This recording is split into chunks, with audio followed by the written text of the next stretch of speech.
아침에 나로 주의 인자한 말씀을 듣게 하소서. 내가 성도 여러분 안녕하세요. 목요일입니다. 오늘도 하나님의 은혜가 여러분들의 삶의 자리 가운데 가득하기를 간절히 소망합니다. 또 제가 이 영상 녹화를 한 이후에 또 장례식이 있어서 또 다녀와야 돼서 복장이 이러니까 좀 양해해 주시기 바라고요.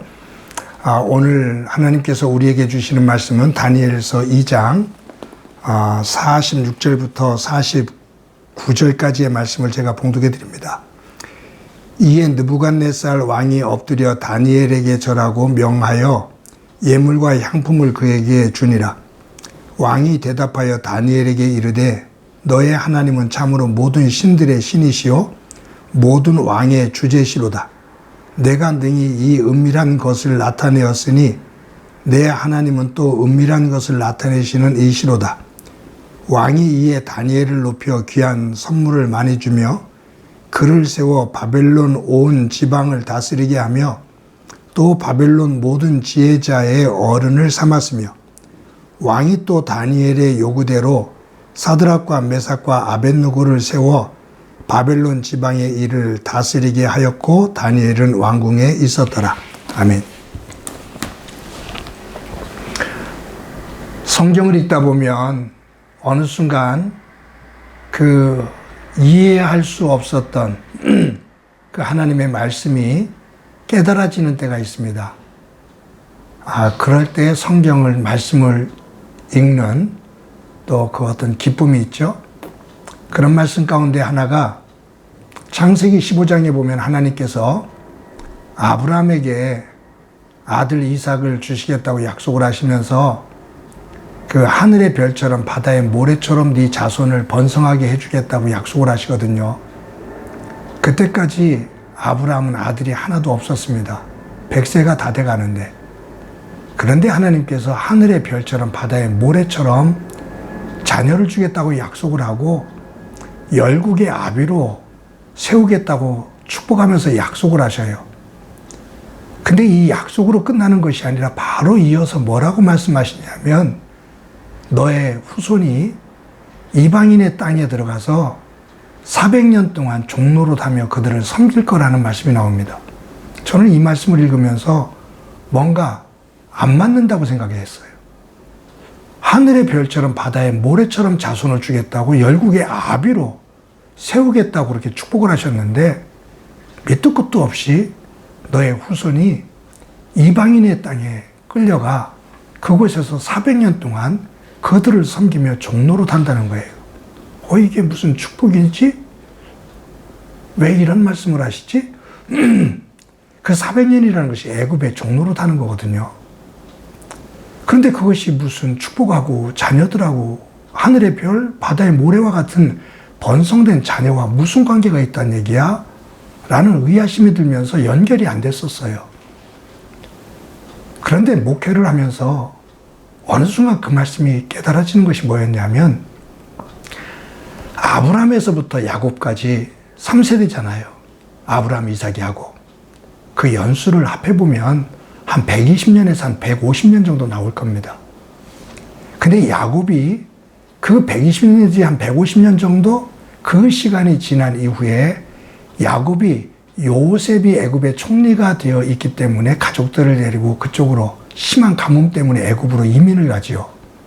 그때 데리고 간 가족이 70명 정도입니다.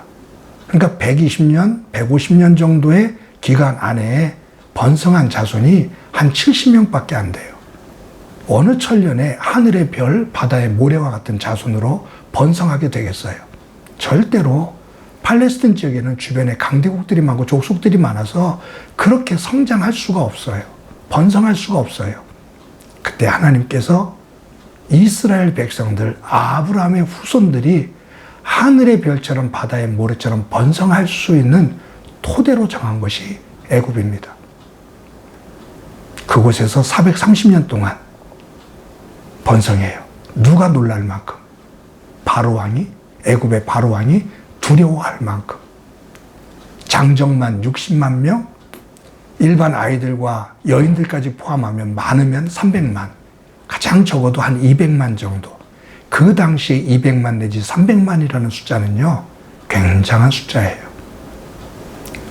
400년 동안 종노릇을 하는 것 같았지만 하나님은 그곳에서 누구의 공격도 받지 않고 힘들지만 그곳에서 하늘의 별처럼 바다의 모래처럼 번성하게 하시고 모세를 지도자로 삼아 그들을 이끌어 아브라함에게 허락하신 젖과 꿀이 흐르는 가나안 땅으로 내가 너에게 하늘의 별 바다의 모래처럼 자손을 주겠다고 약속하신 가나안 땅으로 이끌어 갑니다. 부름을 받는 모세가 하나님 앞에 물어요.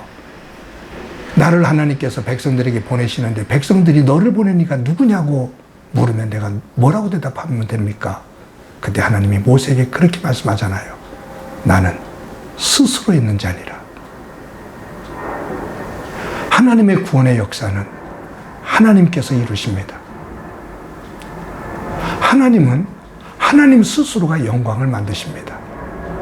오늘 본문에 보면 이스라엘 백성들이 바벨론에 포로 잡혀가요. 그 이유는 이스라엘 백성들이 하나님을 떠나 우상을 섬기며 악을 행했기 때문에 하나님께서 그들을 다시 세우기 위해서 재정비하기 위해서 바벨론으로 포로 잡혀가게 하신 거예요. 그곳에서 말씀 안에서 다시 재생되는 거죠. 그때 하나님께서 느부갓네살 왕에게 예루살렘을 멸망시킨 하나님의 성전을 다 무너뜨리고 성전의 성물을 가지고 자신의 섬기는 벨신 성전에 와서 그 신에게 드리며 하나님을 모욕을 했던 이 느부갓네살에게 꿈을 보여주셔요. 황금의 머리, 가슴과 두 팔, 은으로 된 것, 배와 종아리가 노수로 된 것, 장단지가 철로 된 것, 발은 철과 흙으로 섞여 있는 그 큰 신상. 그러나 손대지 않은 큰 돌이 나타나서 그 신상을 산산조각이 냅니다. 그리고 그 돌은 태산처럼 커집니다. 즉, 너 교만하지 마라. 느부갓네살아, 너를 들어서 내 백성들을 쳤는데 내 백성들을 내가 사랑한다. 너 교만하지 마라. 앞으로 일어나는 어떤 세계도 아무리 강한 나라도 내 안에서 다 무너지며 내 백성들, 나 여호와가 세우는 그 나라, 영원한 나라를 내가 다시 회복할 거다. 그 말이에요. 하나님입니다.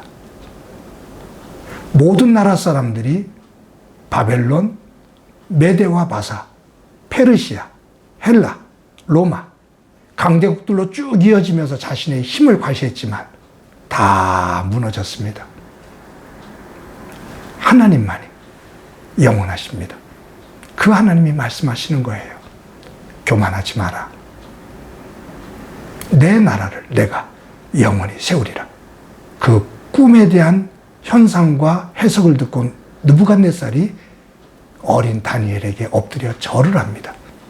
그러면서 고백하는 것이 너의 하나님이 모든 신들 중에 신이시다. 그분만이 진정한 신이시다라고 고백합니다. 하나님 스스로 하나님 되심을 증명하신 겁니다. 우리가 만든 거 아닙니다. 저와 여러분이 하나님의 하나님 되심을 만든 거 아닙니다. 하나님이 하나님 되심을 만드십니다. 우리는 그분의 도구일 뿐이고 그분의 백성입니다. 오늘도 우리의 삶의 자리에서 하나님의 하나님 되심을 고백하며 그분 안에서 거하는 귀중한 믿음의 사람, 내 삶 전체를 주관하시는 주인이 하나님이심을 고백하며 그분과 동행하는 소중한 삶이 되어지기를 간절히 소망합니다. 한번 기도합니다. 하나님, 오늘도 귀한 하루를 살아갑니다.